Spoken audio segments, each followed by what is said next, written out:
How are you going to cut that hole out? With your trusty sheetrock saw, that's how. You take your saw. Before I do that, I'm just going to be mindful. I'm trying to keep the dust down. I'm going to take some masking tape down here and put it down here on the wall. You don't really have to do this, but I am just going to see how well it works. Okay, do that. Now I can peel this. I should have put the bottom one on first, huh? Peel this up. Yeah, you know what? Here, let's try this again. Don't mind me. Put the bottom one up first, wherever. Okay. The next piece on like that. Just because this is 3/4 inch tape, I'm going to peel that up like that. That's going to catch my dust, sheetrock dust, and maybe not make as much of a mess on the floor. I'll still wipe up. Yeah, there, my Dutch dust collector. Now I can cut this out. Still going to be careful. I want to make sure I don't hit anything in the wall. And look, I can keep spinning this. I don't want to go too far because see, I'm hitting the back side of the wall. It's 3.5 inches thick wall. Now I can just cut this out.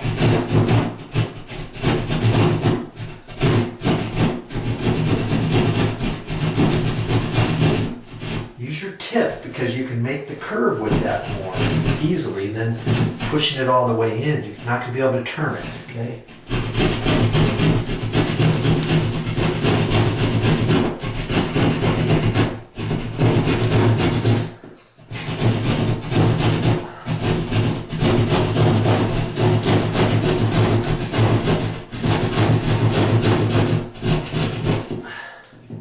If that falls through the wall, that's okay. You can do that too.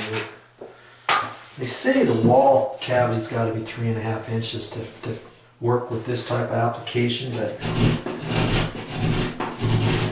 you know, most walls are that thick. If you're in a mobile home and the walls are 2.5 inches or so, you may have to grab this whole little assembly and see how it's going to fit in there. 'Cause see, here's the goodie that fits in there, and there's a little arrow there, and that faces up. And here's the whole premise of this whole thing. Well, let me first see. Now see, this has a flange around it, and there's a little groove on the inside, and this is going to fit right up in there. Okay, you want it to fit in, and sure enough, it fits. If it didn't fit, you could shave off a little bit more. I'd rather make the first hole just a hair smaller or just right rather than too big. Okay. And then that's going to face up. But before I put that in there, here's this goodie. And see, it's got little ears, and the ears are on there. There's little prongs on there just right. And on this, it's smooth on the bottom, and then there's teeth on the top. Once you put that in the hole, you slide this in there. And see, that says up. Before you do that, you can take this little goodie, and it hooks. See this little thing? It hooks on there like that. Okay? And then you're going to hold that, and it fits on that slide. Here's little ears. Here's the ears on it, remember? You take that and slide on those ears, and you're going to push that because you're up inside the wall now. And then you're going to fit it behind the sheetrock. And once it gets behind the sheetrock, you're going to pull up on it like that. And this is designed to stay on there like that.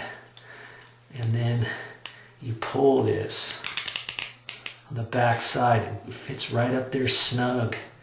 And then you twist this out of there like that. You can see that little thing comes out. And then on the outside, this fits over on the sheetrock. And it's got the little rubber pad. You put that on there. See this nice little screw that goes in through there. And that's going to fit into the screw there, see, the hole. And as you tighten that up, you see once you tighten that up, it's going to pull this backing plate right up tight. And then you're going to spin it. Whichever way the grab bar is going, there's a little arrow on here. And you can spin this however, because this one comes with three little small screws and washers. See how small those are? Remember the screws to the grab bar were really big? Well, this has 3 little screws and it's got washers too. And those are going to fit in there. And that's how you're going to attach the grab bar to that.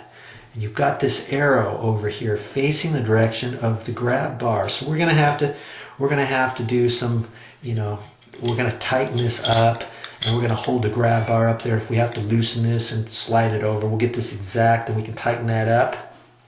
And see, with the grab bar going up at an angle, this is going to go the same direction as the grab bar, right? Okay, so that's how that's going to work. We're almost, that's going to be kind of slick. And they say 300-pound person, that's going to hold up a 300-pound person on there. They've got this all designed with one screw. See, now that I've got it on there, I've got to kind of twist it off of there. I'm just showing you. Okay. Before I get into that anymore, I've got to cut that other hole. And see, this worked pretty good with the other sheetrock dust. And what I can do at this point is I can just take this and go right, I should have done that a little bit lower. Went right over the sheetrock dust like that. And hold that on there. Now I can pull that off the wall like that. And I've captured most of my sheetrock dust and mess in there. And I still have some that went down on the floor. Piddly poo. See down there? And if you don't have a dustpan handy, let's say, you can take your sheetrock or your tape, masking tape, run that along the wall wherever you need to pick up your dust. Like that, peel it back. Do that a couple times to get up most of the dust off the floor. You can do that. I'll wipe that up better. But anyways, I'm gonna get ready to cut my next hole.